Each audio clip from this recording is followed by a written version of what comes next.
جب ہم لوگ کہتے ہیں نا ڈھول نہ بجاؤ ماہ محرم پہ، تو ہمیں یزیدی ہونے کا لوگ تانا دیتے ہیں، اے یہ یزیدی لوگ ہیں یزیدی۔ ہم کہتے ہیں کیوں یزیدی ہو گئے ہم؟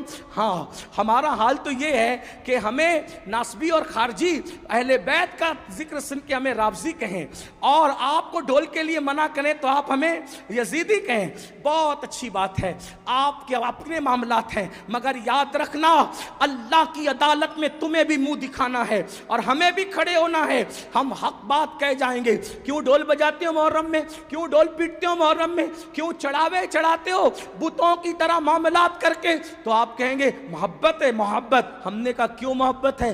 جن کی شادیوں میں ڈھول نہیں بجے ان کی شہادتوں پہ ڈھول بجاتے ہو بے شرمو۔ آپ بتائیں مجھے، کوئی ثابت کر سکتا ہے امام حسن کے نکاح پہ ڈھول بجا، امام حسین کے نکاح پہ ڈھول بجا؟ جن کی شادیوں میں ڈھول نہیں بجے ان کی شہادت پہ ڈھول بجانے کا جگر لاتے کہاں سے ہو؟ کہا نہیں نہیں یہ عشق اور محبت ہے۔ ہم نے کہا اگر یہی عشق و محبت ہے، اگر یہی تقاضۂ محبت ہے کہ علی اکبر کے جسم کے جس دن ٹکڑے ہوئے ہوں، جس دن اللہ اکبر امام حسین کے سر کو نیزے پہ اٹھایا گیا ہو، جس دن بیویوں کی چادریں چھینی گئی ہو، اگر اسی دن ڈھول بجانا تقاضۂ محبت ہے، اللہ کسی کو وہ دن نہ دکھائے جس دن تیرے بیٹے کا ایکسیڈنٹ ہو اور تیرے بیٹے کا جوان بیٹے کا جنازہ اٹھ رہا ہو، اس وقت تو ڈھول بجانا، پھر سمجھیں گے کہ تقاضۂ محبت کسے کہتے ہیں۔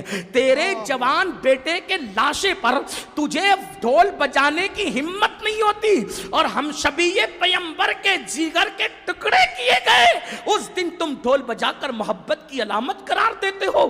شرم نہیں آتی؟ ذرا سوچو تو صحیح۔ سنیوں، بدعقیدگی کے راستے ہم نے استوار کرنے کی کوشش کی ہے۔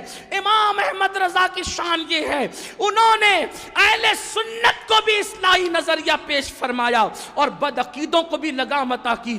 کم نصیبی یہ ہے ہم نے بدعقیدوں کے معاملے میں اعلیٰ حضرت کا موقف تو پیش کر دیا، لیکن اہل سنت کی اصلاح کے لیے انہوں نے جو باتیں پیش کی کہ ہم نے اس کی ہمت کی، اس لیے کہ ہم تو سوچتے ہیں فلاں صاحب ناراض ہو جائیں گے، فلاں صاحب۔ یاد رکھو قرآن کہتا ہے واللہ ورسولہ احق ان یرضوا، اللہ اور اس کے رسول زیادہ حقدار ہیں کہ ان کو راضی کیا جائے۔